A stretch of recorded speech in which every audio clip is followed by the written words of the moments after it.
여러분 안녕하세요. 233강입니다.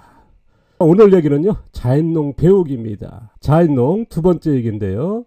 저는 바로 전편에 영상으로 해서 자연농 적정 규모로 해서 리뷰했는데요. 참고해 주시기 바랍니다. 자, 여기 좀 예민할지 모르겠습니다. 이거는 한 번쯤 얘기하면 좋겠다. 자연농에 보면 여러 썰들이 있지 않습니까? 이거에 대해서 견해를 말씀드리는 게 맞지 않나 싶습니다. 좀 민감한 부분인데도요. 누군가가 이런 것도 이제 화두를 꺼내면 좋지 않을까, 제 의견을 전달하려고 합니다. 아니면 이제 10년 15년 휴작하여서 비독을 빼야 한다. 10년 전에만 해도 자연농에서 요 얘기는 빠지지 않을 정도로 5년 정도 이제 농사 안 짓고 그대로 두면은 비독이 빠진다. 그리고 빼야 한다. 이게 자연농이다 했거든요.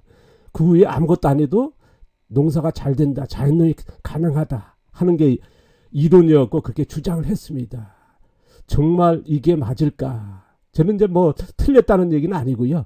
그런데 이렇게 시도하신 주장하시는 제가 몇 분 아시거든요. 근데 그분들이 지금은 농사 안 짓습니다.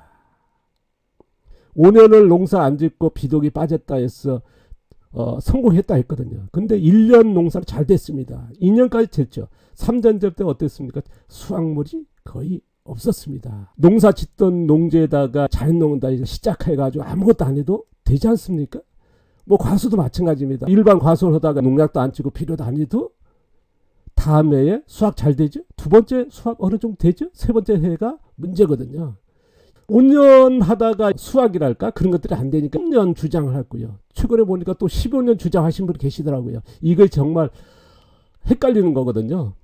저는 이거에 대해서 맞다 틀리다 알겠습니다. 잘 생각해 보십사 하는 얘기 좀 하고요. 유기물도 아무것도 투입 안 해도 가능한 농사다. 자연농이 정말 유기물도 아무것도 안 해도 된다. 예를 드는 이유가 뭐냐? 숲속에 가면 아무것도 안 해가지고 뭐 낙엽이 떨어져서 거기서 나무 자라고 잡초가 자란다. 그래서 자연농 그와 같이 하는 게 자연농이다 주장하시거든요. 그런데 숲속이 어떻습니까? 수확을 안 해가지 않습니까? 농사에서는 뭡니까? 작물의 양말이 뻔 곡식이라든가 채소 같은 거 해오지 않습니까?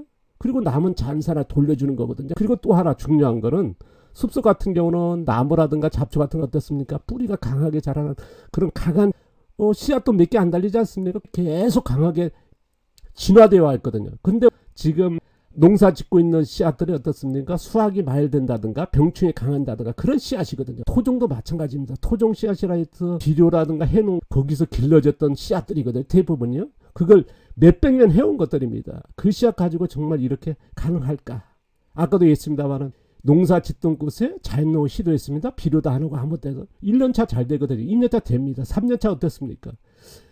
거의 안 되거나 근데 되는 방법은 있긴 있습니다. 유기물이 많았을 때 숲속에 가면 유기물이 되게 많고 낙엽이 덮어지는 곳에는 계속 유지하지 않습니까? 그런데 유기물이 적은 곳에서는요.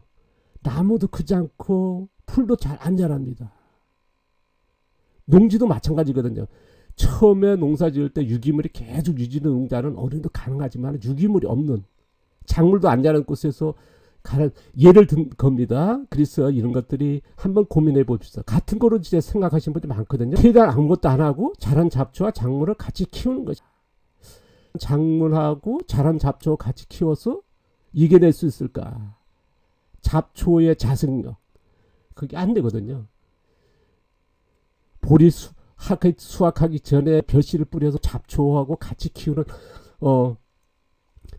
벼가 어느 정도 자라버리거든요. 아니면 보리가 자란 다음에 잡초가 올라오면 밀린다. 이미 벼가 10cm 정도, 20cm 정도 자란 후에 잡초가 올라와서는 가능하거든요. 보리도 마찬가지입니다. 80년대 그때 KBS 에서 연락이 왔더라고요. 방송 출연해달라고.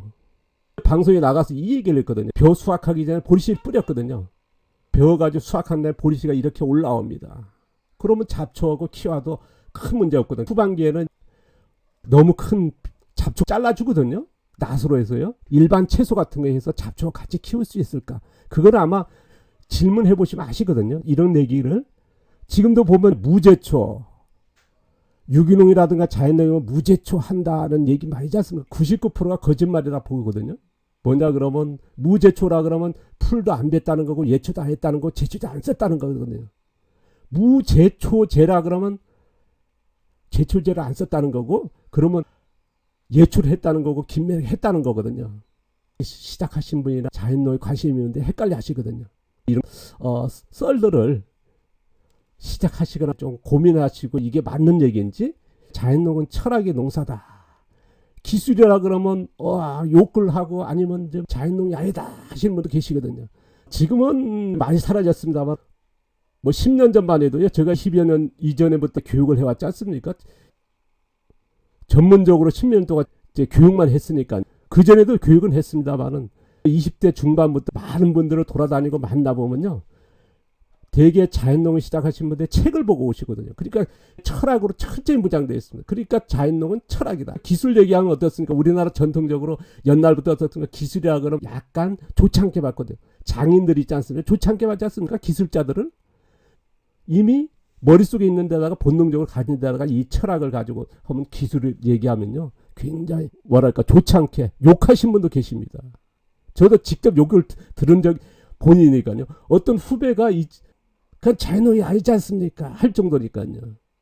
저는요, 자연농은 철저하게 기술적으로 가야 된다고 하는 생각을 가져 있고 그렇게 주장을 해왔고 지금까지 교육을 해왔습니다.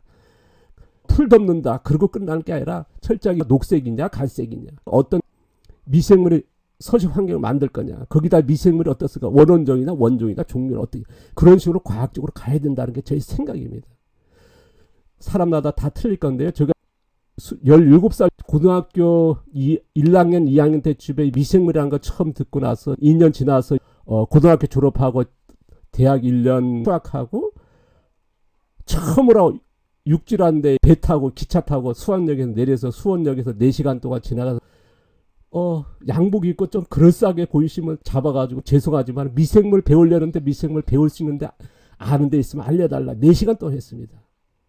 그 중에 어떤 분이 어디 가면 거기에 있다. 그게 어디였냐면 이제 경기도 기술원이더라고요. 허벌판에 딱 그 건물만 있으면, 그날 1980년이었거든요. 첫 눈이었습니다. 제주도에서 올라온 때 그 가을옷 있지 않습니까? 그러니까 너무 추운 거죠. 거기 가니까 이제 기술원 직원들이 여기는 미생물 가르칠 사람도 없고 가르치는 곳도 아니다. 그런 사람도 없다. 제주도에서 쥐도서부터 기술원서부터 대학까지 다 가서 미생물 가르쳐달라 해도 한 명도 없었거든요. 없었기 때문에 육지 갔었거든요.